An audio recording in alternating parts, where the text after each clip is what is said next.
Applying a force to this object deforms it. Removing the force lets it return to its original shape. This characteristic is called elasticity. Automotive suspension systems generally use the elastic properties of metals to provide the springing medium. The springs are located between the frame and the axle assemblies and are shaped to suit the application. Leaf springs are normally semi-elliptical, and they absorb the applied force by flattening out under load. Coil springs are formed in a spiral from a single steel rod and absorb the force of impact by twisting. Torsion bars are held rigid at one end and twist around their center as the suspension arm is deflected. They all return to their original shape when the deflecting force is removed.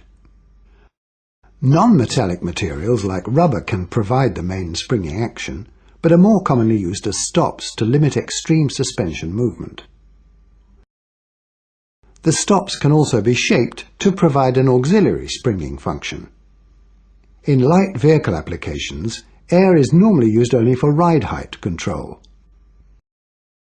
When a vehicle strikes an uneven surface, the springs are deformed from their original shape. They return to their original position, but tend to overshoot and set up oscillations. This makes the vehicle bounce up and down, which makes the ride uncomfortable. It can produce forces that make the tyres bounce, and a bouncing tyre won't grip the road surface well. Shock absorbers have a marked effect on how well tyres follow a road surface. They damp the natural bounce over the road and reduce spring oscillations. There are different kinds of shock absorbers, but they all use a piston sliding in a cylinder filled with oil. The dampening action occurs as a result of the piston movement forcing the oil through valves in the piston and at the foot of the shock absorber, which restricts oil flow.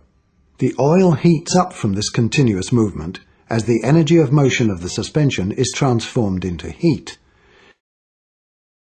This heat is transferred through the body of the shock absorber to the outside air.